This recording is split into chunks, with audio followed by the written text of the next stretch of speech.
The night sky above the Nevada desert glittered with countless stars as Samantha Morgan stood outside her small research station. She had been monitoring unusual signal patterns for months now. Working alone in the remote outpost suited her just fine after years of being ignored by her colleagues at the space agency.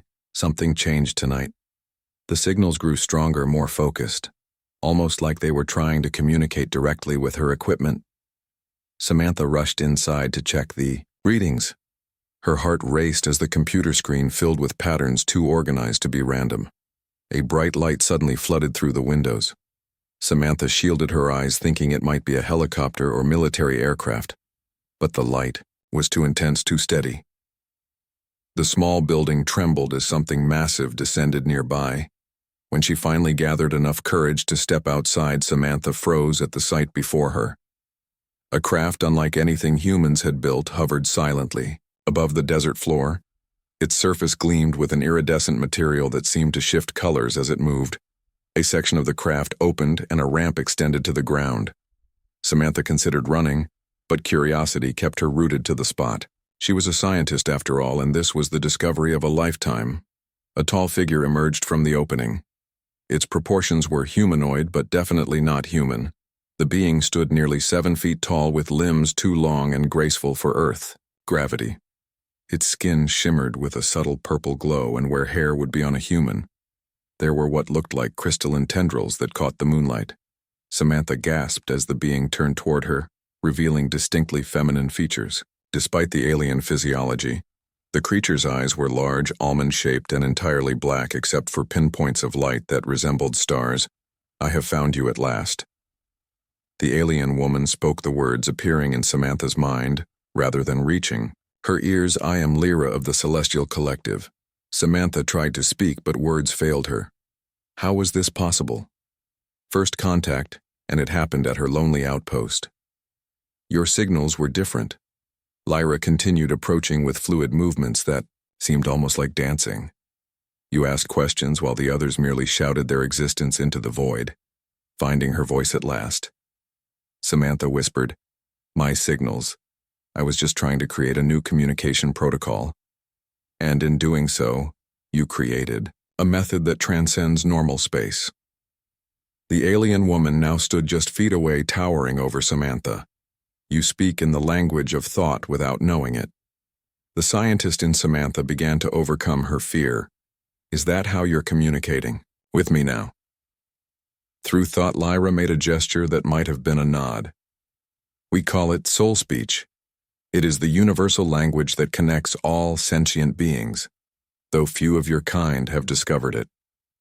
"Why me?" Samantha asked. "Why now? Your world stands at a crossroads," Lyra replied, gesturing toward the sky.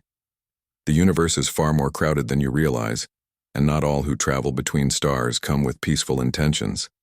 Samantha followed the alien's gaze upward, feeling suddenly small and vulnerable as Earth in danger. Lyra reached out and gently touched Samantha's temple with a slender finger.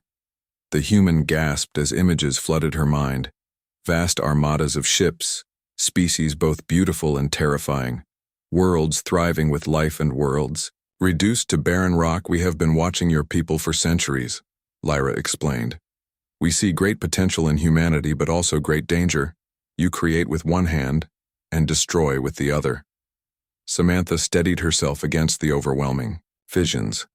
"Why reveal yourself to me? I have no power, no influence." Lyra made a sound like crystal chimes that Samantha somehow knew was laughter. "You humans always underestimate the power of a single voice. The collective seeks an ambassador, someone who can understand our ways and help prepare humanity for what comes next." The implications struck Samantha like a physical blow. "You want me to go with you?" "Not immediately." Lyra gestured toward the ship, and a small object floated down to hover before Samantha. It resembled a crystal pendant on a chain.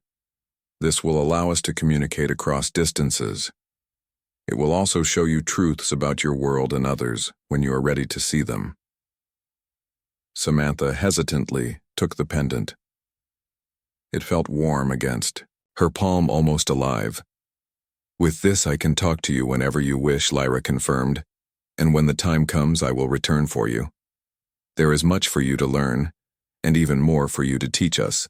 Before Samantha could ask more questions, Lyra turned back toward the ship. But know this, human. The others are coming. Those who would see your species as resources rather than equals. You have one planetary cycle to prepare yourself. Samantha watched as the alien woman glided back up the ramp with impossible grace. The opening sealed seamlessly and the craft rose without a sound until it was nothing more than another star in the night sky. Looking down at the crystal in her hand, Samantha whispered, "What have I gotten myself into?" The pendant glowed warmly, in response as if laughing at her question. Days passed as Samantha tried to make sense of her encounter. She told no one, fearing they would think her mad or worse, take the pendant away for study. Instead, she continued her research while secretly experimenting with the alien device. One night, as she sat cross-legged on the floor of her station, focusing on the pendant, it began to pulse with light. Samantha closed her eyes and felt the now familiar presence of Lyra in her mind.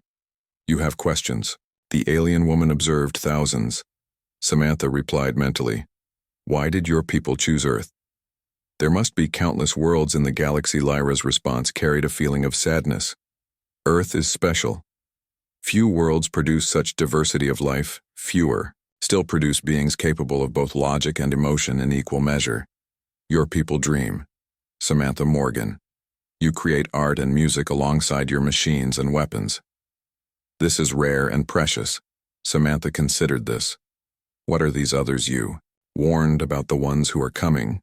Images formed in her mind. Ships black as space itself, angular and predatory. Unlike Lyra's vessel, which seemed grown rather than built, these were machines of war. The harvesters.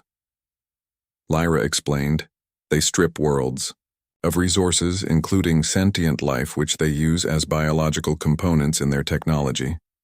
They have detected your transmissions just as we did, but their interest is not in cultural exchange. Fear gripped Samantha. How can Earth possibly defend against something like that? "That is why I came to you," Lyra responded. "Our laws forbid direct interference, but we can guide, share knowledge, prepare you. The pendant will show you technologies. Your people must develop quickly, over the following weeks." Samantha worked tirelessly, recording the information that flowed from the crystal designs for energy shields, advanced propulsion systems, and weapons capable of repelling the coming threat. She sent anonymized packages to former colleagues claiming revolutionary breakthroughs in theoretical physics.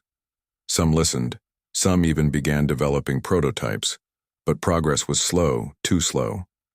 And then one morning, Samantha woke to find the pendant pulsing urgently. "They have entered your solar system." Lyra's voice came through clearer than ever.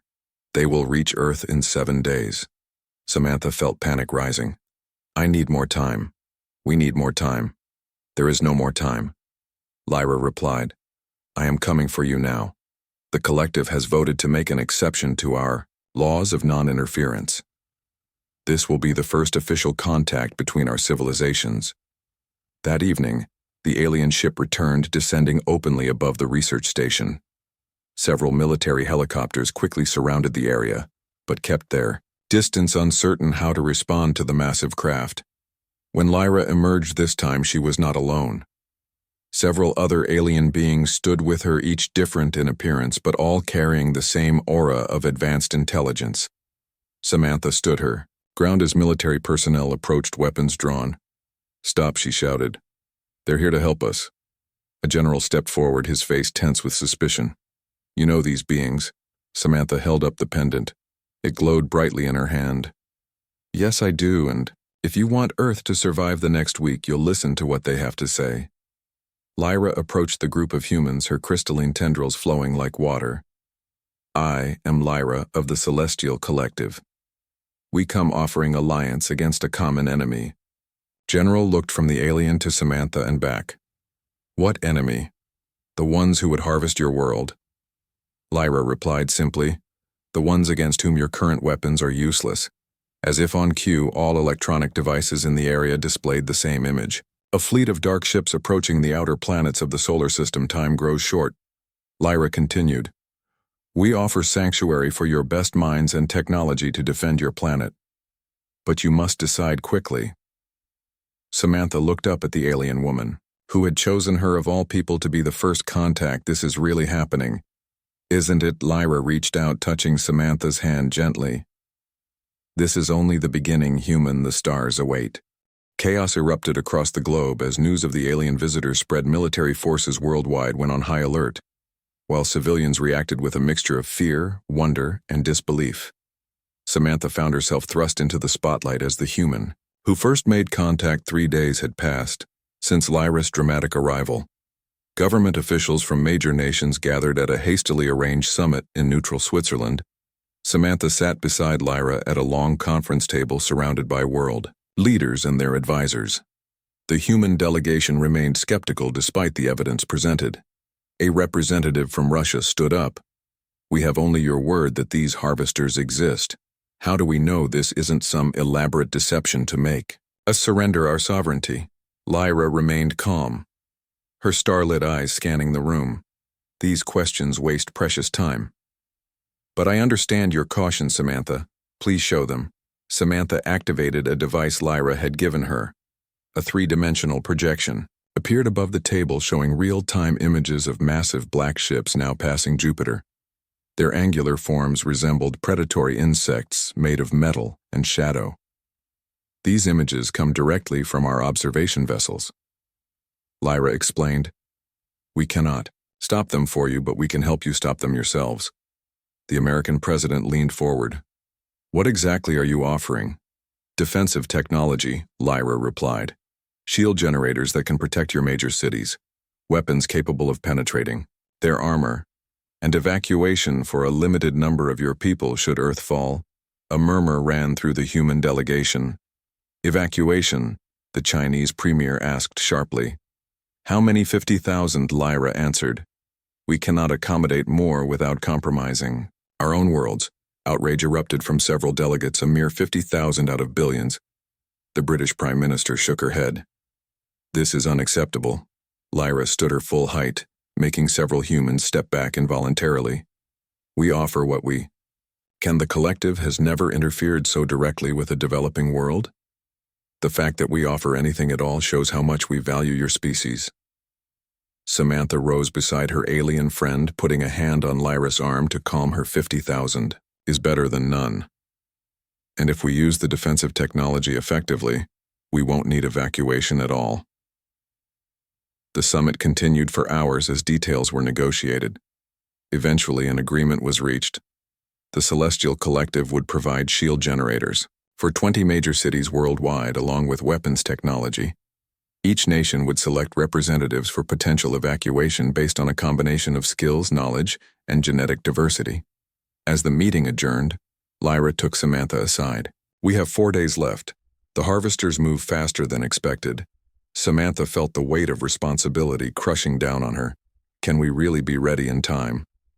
Lyra touched her forehead to Samantha's, in the now familiar gesture of connection. Your people are remarkably adaptable when faced with extinction. Work with your scientists. I will oversee the shield installation. Over the next 2 days, Samantha barely slept. She traveled between research facilities explaining alien concepts to Earth, scientists who struggled to grasp technologies centuries beyond their understanding. The pendant Lyra had given her proved invaluable, translating complex ideas into terms humans could comprehend. At a laboratory beneath the Rocky Mountains, Samantha watched as researchers assembled the first prototype weapon based on collective designs. Will it work? Asked Dr. Eleanor Wright, the head physicist. Her eyes were bloodshot from lack of sleep. Samantha nodded. The principles are sound. It generates a field that disrupts the atomic bonds in the harvester's armor. Nothing on Earth could create such a field before, but with Lyra's help. Eleanor studied the glowing core of the device. How many can we build in 2 days? Not enough, Samantha admitted. But hopefully, enough to defend key locations. A military officer entered the lab. Mom, Lyra requests your presence in Washington, D.C. The first shield generator is online. Samantha was flown by military jet to the capital. When she arrived, she found Lyra standing atop the Washington Monument, her crystalline tendrils flowing in patterns that seemed to direct energy. A massive dome of shimmering light was forming above the city. Amazing int. It came a voice beside her. Samantha turned to find the president. Watching the spectacle, "It's beautiful," Samantha agreed. "But it's not enough. The shields will only buy us time." The president nodded grimly. "The evacuation lists are being finalized. Your name is at the top naturally." Samantha felt a chill. "I never asked. For that I don't want special treatment. You are our link to the collective," the president replied. "Simply a practical decision." Before Samantha could respond, a security agent rushed toward them. "Urgent news from NASA. The Harvester fleet has accelerated. Estimated arrival in 18 hours. 18 hours. The color drained from Samantha's face. "We need at least 30 to complete the shields." The president barked orders to mobilize all military assets, while Samantha rushed to Lyra. The alien woman had completed the Washington shield and now stood with her eyes closed in concentration. "Lyra, they're coming early. We need to speed up the other installations." Lyra's star-filled eyes opened slowly. "I know I have called for more of our ships, but they cannot arrive in time. You must prepare your people for the first wave." That night, emergency broadcasts went out worldwide. Citizens in shielded cities were urged to remain, while others were advised to seek shelter. Underground, military forces took up positions around shield generators and weapon installations.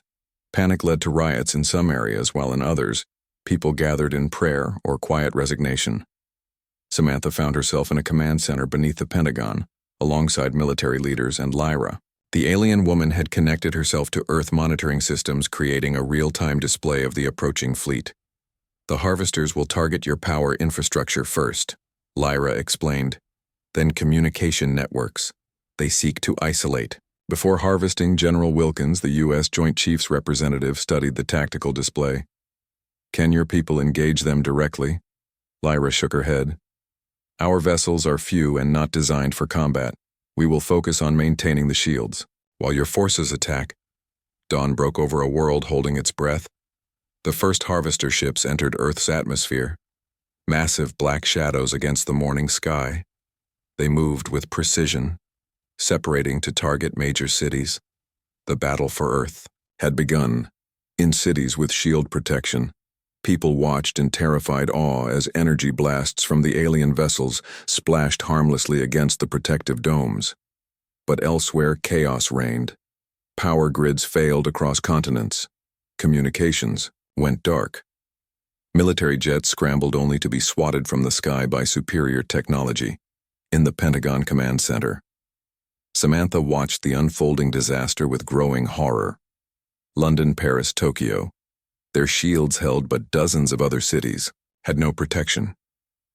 Beijing was under heavy attack, its experimental weapons barely making an impact on the harvester ships. Lyra suddenly stiffened. More vessels approaching from lunar orbit. They are deploying ground forces. Reports flooded in of mechanical constructs emerging from landing craft. Tall spider-like machines that captured humans and transported them back to the ships. Harvesting had begun. General Wilkins slammed his fist on the table. "The prototype weapons aren't penetrating their armor. We're losing this fight." Samantha turned to Lyra desperately. "There must be something more we can do." The alien woman was silent for a long moment, her expression unreadable by human standards. Then she spoke. "Our laws forbid direct intervention, but perhaps there is another way." "Samantha, come with me." They left the command center and moved to a secure area where Lyra's personal ship had been kept. The sleek craft hummed with energy as they approached. "What are you planning?" Samantha asked as they boarded. "The Harvesters have one vulnerability," Lyra explained as the ship lifted off. "Their central command vessel coordinates all others. If it falls, the rest become disorganized, but your weapons can't attack them directly." Samantha said, confused. "Correct, Lyra. Agreed.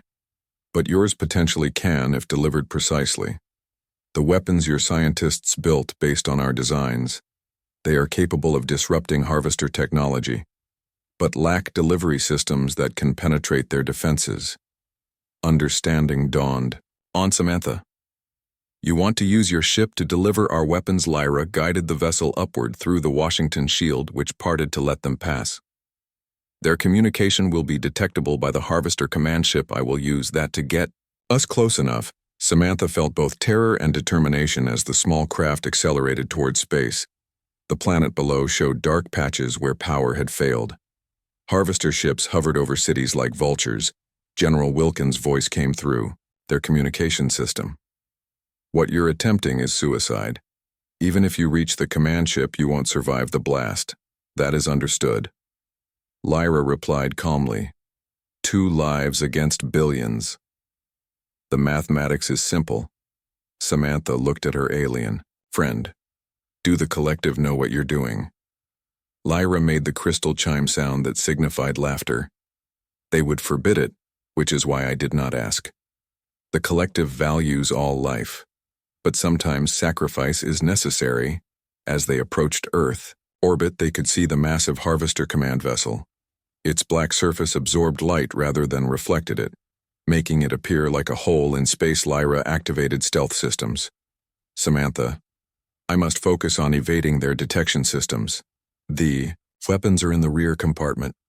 You must arm them for detonation when I give the signal. 5 years had passed since the Harvester invasion. Earth had changed in ways few could have imagined before the attack. Humanity, united under the shadow of a common enemy, had accelerated technological development at an unprecedented rate. The remaining shield generators provided by the Celestial Collective became templates for Earth's own versions, now protecting over 100 major cities. Worldwide, Kelly Adams walked through the busy corridors of the newly established Stellar Defense Academy in what was once Colorado. The facility had been built partially underground with technology reverse-engineered from salvaged Harvester ships. Kelly had just completed her final exams, graduating at the top of her class in xenobiology. As she entered the memorial hall, she paused before the central monument. A holographic display showed 2 figures, one human and one alien. Samantha Morgan and Lyra, of the Celestial Collective, the saviors of Earth. Their sacrifice had become legend, though few knew the full story. Kelly knew more than most. As Samantha's younger cousin, she had grown up hearing stories about the strange signals Samantha monitored in the desert, long before the world knew aliens existed. Kelly had chosen her path in life to honor her cousin's memory. Director Mason, Samantha's former colleague at the space agency, approached Kelly as she stood before the memorial. Congratulations on your graduation. Your cousin would be proud. Thank you, sir, Kelly replied. She often wondered what Samantha would think of the world now. How humanity had taken the tragedy and turned it into motivation to reach for the stars. Mason gestured for her to follow. There's something I need to show you. Something few people know about, intrigued Kelly, followed the director through a series of security checkpoints deep beneath the academy. After passing through a final scanner, they entered a laboratory unlike anything Kelly had seen before. In the center stood a crystal structure similar to the pendant Samantha had described in her journals, but much larger. What is this? Kelly asked, approaching the crystal cautiously. Mason smiled. This is how we communicate with the collective. The crystal grows as we learn more about soul speech. Samantha laid the groundwork in her notes, but it's taken years to understand even the basics. Kelly stared at the crystal in wonder. Why show me this now? Because you've been selected, Mason replied. For the exchange program. Kelly gasped. The exchange program was rumored among students, but most thought it was just that, a rumor. The idea that humans might train with the Celestial Collective seemed too fantastic. The collective reached out 3 months ago, Mason explained. They requested specifically for someone connected to Samantha. They believe family members might share her aptitude for soul speech. Kelly approached the crystal. Its surface seemed to ripple as she neared. Is this really happening? Mason nodded. It's time for the next phase of human development. The harvesters will return eventually.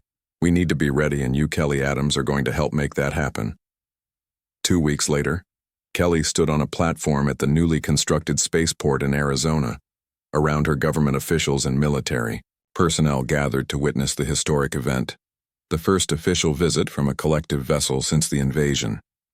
The crystal pendant around Kelly's neck, a smaller version of the one in the laboratory hummed with energy as a point of light, appeared in the sky, growing larger by the second. Unlike the improvised landing during the invasion, this arrival had been carefully choreographed. The collective ship descended gracefully, its iridescent surface catching the sunlight in rainbow patterns. It was smaller than Lyra's vessel had been, but still impressive compared to human spacecraft. As it touched down on the landing pad, Kelly felt her heart racing with anticipation. A section of the hull seemed to dissolve rather than open, and a figure emerged. Kelly had seen images of collective members, but nothing prepared her for the reality. The alien stood nearly 8 feet tall with crystalline structures where hair would be on a human. Its skin had a blue-green tint that shifted in the sunlight. Director Mason stepped forward. "Welcome to Earth. We are honored by your presence." The alien made a gesture with long, graceful fingers. "I am Vela of the Celestial Collective. We come in friendship and remembrance." Kelly's pendant warmed against her skin as Vela turned toward her. The alien's eyes were similar to how Samantha had described Lyra's pools of darkness, with points of light like stars. "You must be Kelly Adams." Vela spoke the words, forming directly in Kelly's mind, rather than aloud. "You bear a strong resemblance to your cousin." Kelly struggled to find her voice. "Yes, I'm honored to meet you." Vela approached, studying Kelly with obvious curiosity. "The connection is strong in your bloodline. The collective was right to request you." Formal reception continued with speeches and ceremonies, but Kelly hardly noticed her attention fixed on the alien visitor and the ship that would soon take her to worlds no human had seen. Later, at a private meeting, Kelly sat across from Vela in a secure conference room. "Do you know what happened to Lyra and my cousin after the explosion? Their bodies were never found." Vela made a sound like wind through crystal. "Their physical forms were destroyed, but something of them remains." Their soul speech echoed across space in their final moments. The collective heard it, preserved it. "Some say their essence lives on in the space between stars." Kelly wasn't sure what to make of this. Was this alien spirituality? Or something more tangible? Something based on science humans didn't yet understand? "You will learn much during your time with us," Vela continued, sensing her confusion. "The barriers between energy and matter, consciousness and reality, they are not as fixed as humans believe." "When do we leave?" Kelly asked, eager despite her nervousness. "With the next rising of your sun," Vela replied. "You may bring personal items but nothing electronic. Our systems are incompatible with yours. You will be provided with everything else you need." The alien tilted her head, studying Kelly. "You are not afraid?" Kelly considered the question. "I am, but not enough to let it stop me." Samantha wouldn't have let fear stop her. Vela made the crystal chime sound that Kelly now recognized as laughter. She would have done well among the collective. "Perhaps you will too." The next morning, Kelly stood before the alien ship, a small bag of personal items in hand. Her parents had said their tearful goodbyes earlier, unable to witness the actual departure. Director Mason and a small delegation stood nearby, recording the historic moment. Vela emerged from the ship. "The time has come, Kelly Adams. Are you prepared?" Kelly nodded, taking a deep breath. "I am." As they approached the ship, a shimmering field surrounded them. The air seemed to change, becoming sweeter. Somehow Kelly felt lighter, as if gravity had lessened its hold. The interior of the vessel was unlike anything human engineers had designed. There were no sharp angles, no obvious control panels. Everything flowed in organic curves. The walls themselves seemed alive, pulsing with subtle light. Other collective members moved through the ship. Their forms varied, yet sharing the same graceful movements and crystalline features. They regarded Kelly with what she interpreted as curious respect. "This will be your dwelling space." Vela indicated a chamber that adapted before Kelly's eyes, forming furnishings that approximated human needs. "The ship interprets your thoughts and physical requirements. It will learn from you as you learn from us." Kelly set down her bag. "How long will the journey take?" "Time flows differently between stars," Vela explained. "What might seem days to you could be longer in Earth measurement. But do not concern yourself. We have methods to maintain communication with your people. Kelly felt the ship come alive around her, a gentle vibration building as systems activated. Are there other species aboard? Besides your people and me? Vela guided Kelly through a corridor. The collective includes 17 sentient species, though not all travel among stars. You will meet others during your training. Some may appear frightening to human perception, but all are allies. The ship rose from Earth with barely any sensation of movement. Kelly watched through a viewing portal as her homeworld shrank beneath them. Its blue-green surface soon just another point of light among countless stars. No human has ever seen this view, Kelly whispered. Not, and lived to return. Until now, Vela replied. There is a first, for everything. The journey to the collective homeworld took what felt like 3 days to Kelly, though Vela informed her that nearly 2 weeks had passed on Earth. The ship traveled through what the aliens called fold space, a method of transit that bent the fabric of reality, rather than moving through it conventionally. During this time, Kelly began her initial training. Learning to use soul speech consciously, rather than by instinct, was challenging her human brain, not evolved for such communication.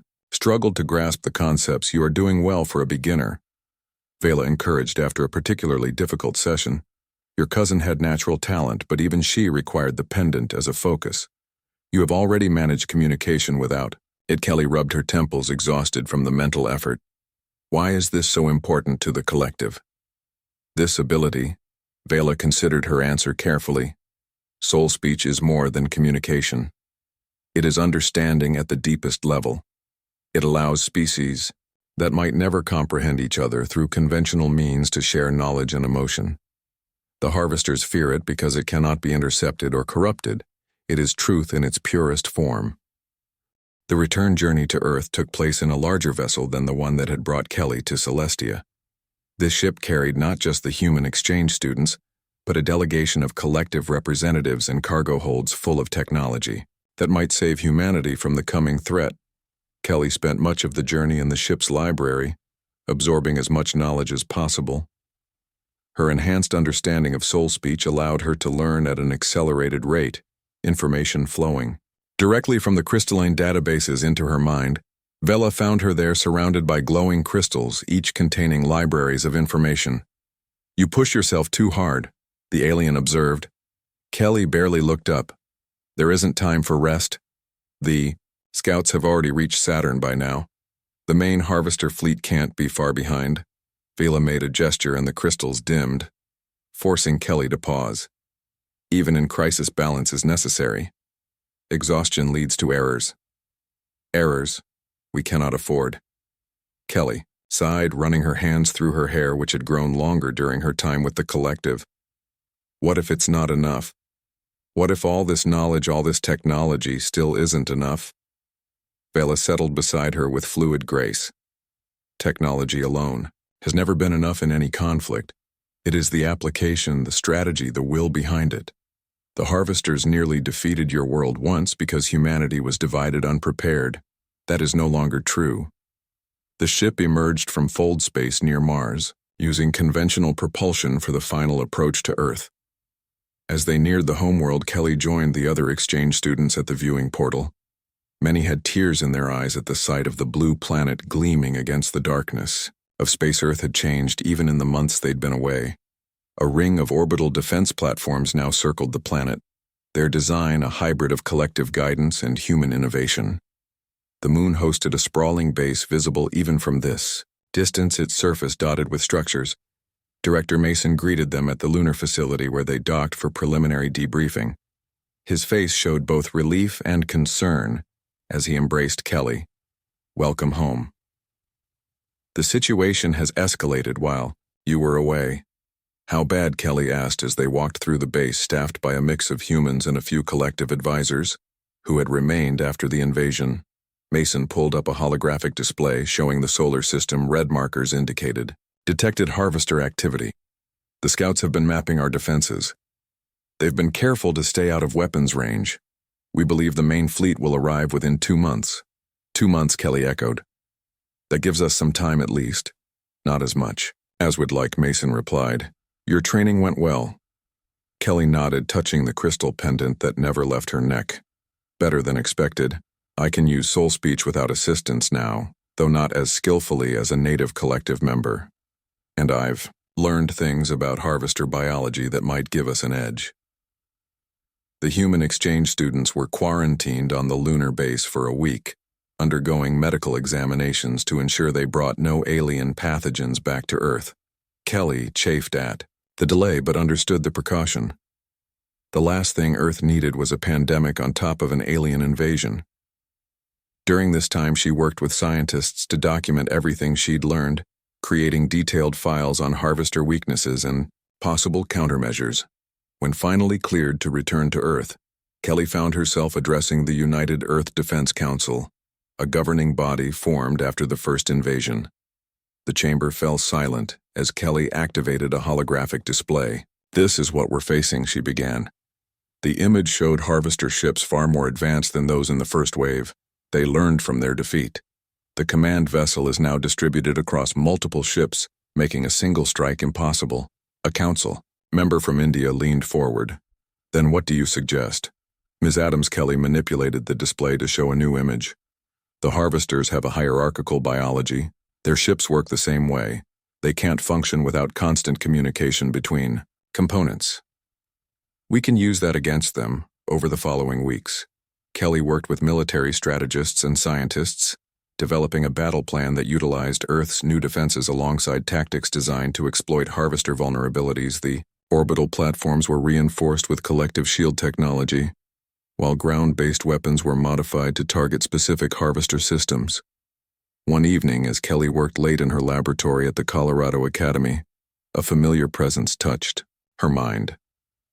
She looked up to see Vela in the doorway.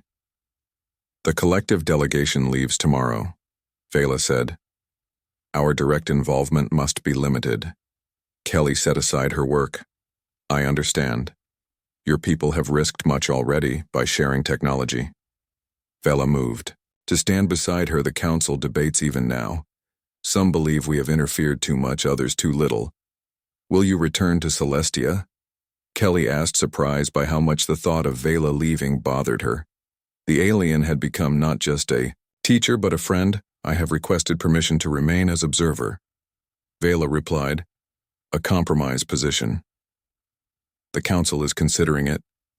Kelly smiled. Thank you. I could use a friendly face when the shooting starts. Vela made the crystalline sound of laughter. You have grown fond of this face. Strange as it must seem to human eyes. Not strange anymore, Kelly said. Just different. And difference isn't something to fear. It's something to learn from. The weeks passed quickly as Earth prepared civilian. Populations drilled for emergency protocols. Cities tested their shield systems. Military forces ran constant simulations incorporating the new weapons and tactics Kelly had helped develop. Then came the day everyone had been anticipating with dread. The long-range sensors detected a massive energy signature approaching from beyond the orbit of Jupiter. The Harvester main fleet had arrived. Kelly stood in the Global Defense Headquarters beneath the Rocky Mountains, watching as the tactical display updated in real time hundreds of ships, far more than the first invasion. Just as the scouts reported, General Wilkins said grimly, "But we're ready." Kelly replied with more confidence than she felt. The trap is set. The first phase of Earth's defense plan involved allowing the Harvester fleet to approach unopposed, appearing vulnerable, was key to drawing them into the prepared killing zone between Earth and lunar orbit. Kelly monitored communications alongside Vela, who had indeed been permitted to remain as observer. The alien's crystalline tendrils flickered with light as she processed data streams. They followed the expected approach vector. Overconfident as predicted, the Harvester fleet moved with precision formation, spreading out to surround Earth. Their black ships absorbed light, creating an ominous visual effect like holes cut in the fabric of space. The largest vessels held position at a distance while smaller attack craft moved forward. Now, Kelly said, at her command, the orbital platforms, activated not with weapons but with a specialized signal.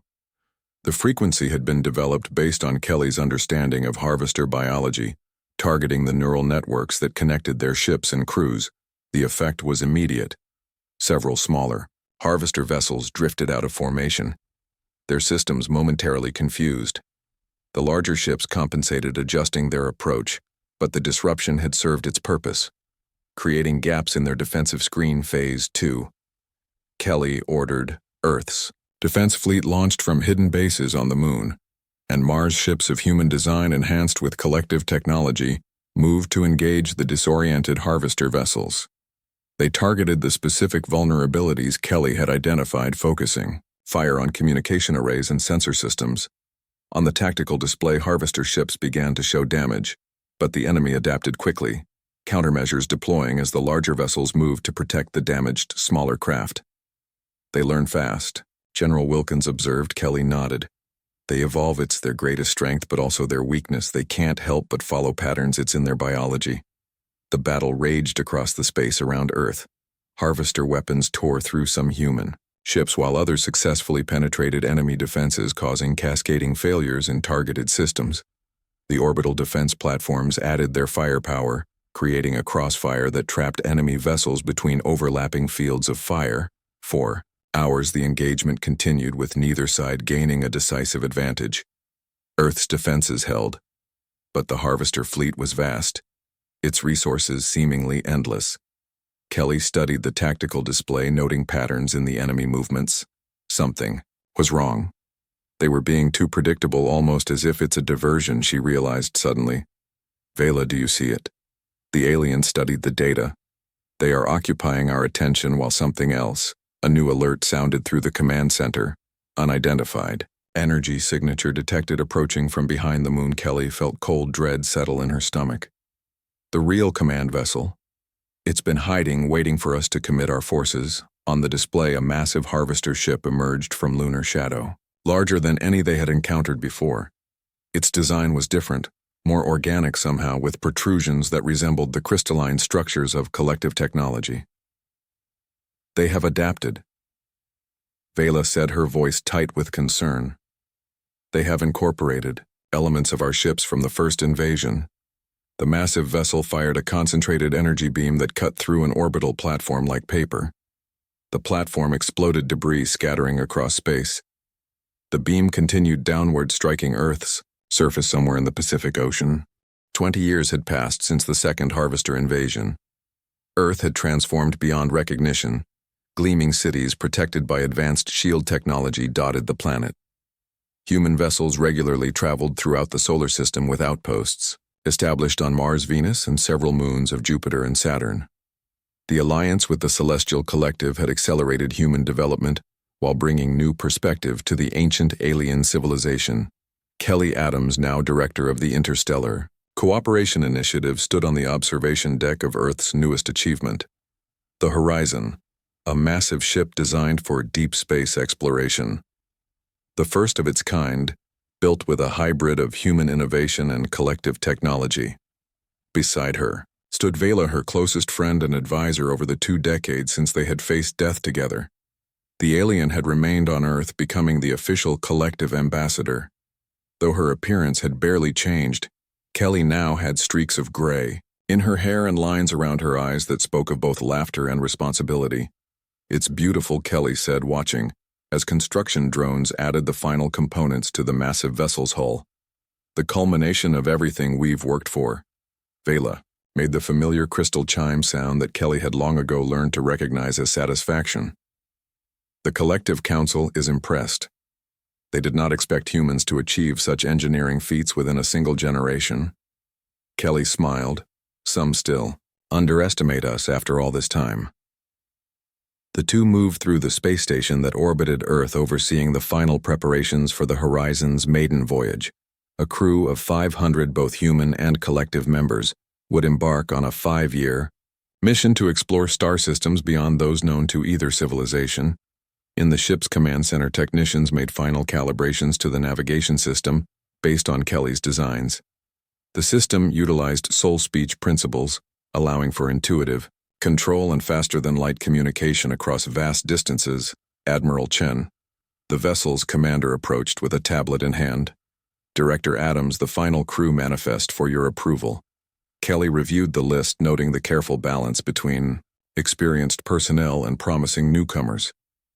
Every member had been selected not just for technical skills but for adaptability and openness to new experiences, essential traits for such a groundbreaking mission. They were interrupted by an urgent message. Kelly, Admiral Vela, we need you in communications. Something is coming through on the memorial frequency. Kelly and Vela exchanged glances. The memorial frequency was a channel kept open in honor of Samantha and Lyra, who had sacrificed themselves in the First Harvester War. It remained silent except for annual commemorations. They hurried to the communication center where technicians worked frantically to enhance a faint signal. It structured. Admiral Chen said, too complex to be random interference. Kelly closed her eyes, focusing on her pendant, which had never left her neck in all these years. Its warm response confirmed her suspicion. Soul speech, but unlike any she had encountered before. Vela connected to the ship systems, her crystalline tendrils interfacing directly with the technology. The frequency matches Lyra's personal signature, she said with wonder. But that should be impossible. The signal strengthened, resolving into patterns that the systems translated into visual form. On the main screen, swirling energy coalesced into recognizable shapes. 2 figures, 1 human, 1 collective member. Samantha, Kelly whispered, staring at the face of her cousin, lost 25 years ago. The image of Samantha smiled. We knew you would be listening eventually. The journey took longer than we expected. Admiral Chen looked bewildered. Director, what is this? Kelly could barely find words. They survived. Somehow they survived. Not in physical form. Vela clarified, her voice filled with awe. The energy released during their sacrifice, the unique conditions of soul speech activation. They were converted, transformed. Lyra's image joined Samantha's. We exist now in a state between matter and energy, neither alive nor dead as you understand the terms, but aware, conscious, and we have discovered something you must know. Kelly stepped closer to the screen. Is this real? Or some kind of echo left behind? We are real. Samantha replied, as real as we ever were. Just different. The explosion that destroyed the Harvester command ship created a quantum entanglement between our consciousness and the energy pattern of soul speech itself. We became part of the network that connects all sentient minds, and we have been traveling. Lyra added, through the spaces between stars. We have seen things beyond imagination, including the Harvester homeworld. The room fell silent at this revelation. Kelly found her voice first. The Harvester homeworld. No one has ever found it. Not even the collective. We followed the retreating ships after the second invasion, Samantha explained. They led us across the galaxy to a system hidden behind a nebula that blocks conventional sensors. They have been rebuilding, regrouping. Their next attack will be unlike anything you've faced before. Vela connected more deeply to the systems, enhancing the transmission. Can you share coordinates? Not coordinates, Lyra replied, but something better. The image shifted, showing a strange formation of energy patterns. We can guide you there through soul speech. The horizon is capable of following our signal. Admiral Chen looked skeptical. This changes our mission parameters completely. The horizon was meant for exploration, not confrontation. Kelly considered this carefully. It was meant to represent the best of both our civilizations, our courage, our curiosity, and sometimes courage means facing threats directly, rather than waiting for them to find us. Over the next week, Kelly worked with the Horizon crew, modifying the mission plan. The ship, already armed with defensive technology, would now carry additional weapons developed specifically to counter Harvester biology. Government officials and collective representatives debated the wisdom of the new mission, but in the end, the decision was made to proceed. The night before launch, Kelly stood alone in her quarters aboard the space station. The pendant at her neck hummed with energy as a familiar presence touched her mind. Samantha Kelly acknowledged feeling both joy and sadness. "I miss you every day." Her cousins, Consciousness, responded with warmth. "I'm proud of you, Kelly. You've accomplished more than I ever dreamed possible. You gave my sacrifice meaning." Kelly fought back tears. "Why didn't you contact us sooner? It took time to learn how to exist in this form," Samantha explained. "And more time to find our way back across the galaxy. Distance affects even soul speech. And honestly, we weren't sure if you would believe us or think we were some kind of electronic ghost." Kelly smiled sadly, touching the pendant. "I always hoped somehow you had survived. I just never imagined it would be like this."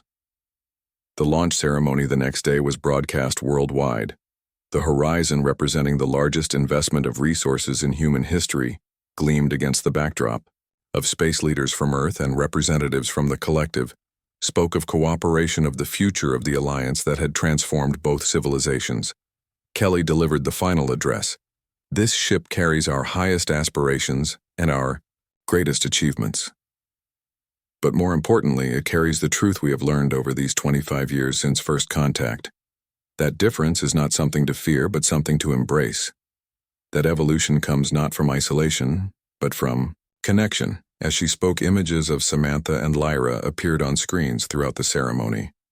"Special guests of honor joining us in spirit," the announcer explained, though few understood just how literal that statement was. The horizon departed Earth orbit with Kelly Vela and Admiral Chen on the bridge. The massive engines engaged, propelling the ship toward the edge of the solar system where it would activate its fold space drive and venture beyond known territory. In the communication center, Samantha and Lyra's energy patterns remained stable, guiding the ship through frequencies only they could navigate. The crew, both human and collective, worked together with practiced efficiency, each bringing unique perspectives and abilities to their tasks. Weeks into the journey, the horizon entered a region of space unmapped by either humans or the collective. Strange phenomena surrounded them. Energy patterns that defied conventional physics. Stars that appeared to move in coordinated patterns. "We are approaching the buffer zone," Lyra's energy pattern explained. "The harvesters create distortions in space-time to hide their territories." Admiral Chen studied the sensor readings. "Conventional navigation is becoming unreliable. We're practically flying blind, not blind," Kelly corrected, touching her pendant. "We have guides." She connected to the ship systems using the soul speech techniques she'd perfected over 20 years, linking the crew into a network of shared awareness. Through this connection, Samantha and Lyra's consciousness provided guidance, showing them paths invisible to normal sensors. The horizon adjusted course, navigating the invisible labyrinth created by harvester technology. As they penetrated deeper into the protected region, they began to detect signs of massive construction. Artificial structures surrounding stars, siphoning energy on a scale that dwarfed anything humanity had achieved. "This is why they attack other worlds," Vela observed. "They convert all resources to expand their collective." After days of careful navigation, they reached a vantage point overlooking the Harvester homeworld, a planet entirely covered with technology. No natural features remained, only machine structures extending into orbit. The scale was both impressive and terrifying.